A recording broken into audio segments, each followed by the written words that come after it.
छत्रपती प्रमिला राज्य रुग्णालय या नूतनीकरण वास्तूचे लोकार्पण पावसाळी अधिवेशन समाप्तीनंतर आणि मुख्यमंत्री देवेंद्र फडणवीस यांची तारीख मिळाल्यानंतर कदाचित जुलैच्या पहिल्या आठवड्यात त्यांच्या प्रमुख उपस्थितीत होणार असल्याची माहिती वैद्यकीय शिक्षण मंत्री हसन मुश्रीफ यांनी दिली।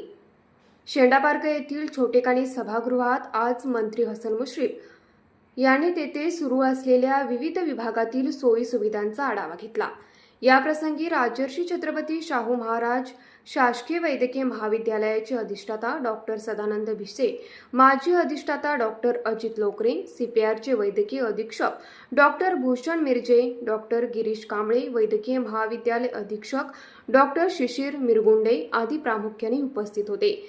यावेळी मंत्री मुश्रीफ यांनी शेंडा पार्क येथे सुरू असलेले 125 निवासी स्त्री पुरुष डॉक्टरांचे निवासी वसतिगृह, प्रत्येकी 150 मुला-मुलींचे वसतिगृह, बॅडमिंटन व टेबल टेनिस कोर्ट, विश्रामगृह नूतनीकरण, त्याचबरोबर MBBSचे शिक्षण घेत असलेल्या विद्यार्थ्यांच्या जुन्या वसतिगृहांचे नूतनीकरण तसेच 150 नर्सिंग क्षमता असलेले हॉस्टेल व प्रशिक्षण केंद्राचा आढावा घेऊन उर्वरित कामे येत्या वर्षाअखेरपर्यंत पूर्ण करावीत। त्याचबरोबर सध्या या ठिकाणी सुरू असलेल्या विविध विकास कामांमध्ये पाणी, रस्ता, वीज त्याचबरोबर STPची कामे प्राधान्याने करण्यात यावीत असे निर्देश दिले।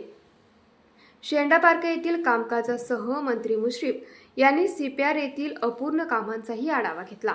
यावेळी सार्वजनिक बांधकाम विभागाचे अधीक्षक अभियंता बुरुड डॉक्टर अनिता सैबणवार, प्रशासकीय अधिकारी मानसिंग जगताप, मनपा जल अभियंता हर्षदीप घाडगे, कार्य अभियंता क्रांतिकुमार मिरजकर, कार्यालयीन अधीक्षक समीर मोमीन यांच्यासह संबंधित विभागांचे इतर अधिकारी, कंत्राटदार उपस्थित होते। न्यूज मराठी 24 कोल्हापूर। हे आहे गोकुळचं श्रीखंड, अगदी जिभेवर रेंगाळणारं, जिभेवरच नाही तर मनावरही रेंगाळणार गोकुळ श्रीखंड, मनावर रेंगाळणारं।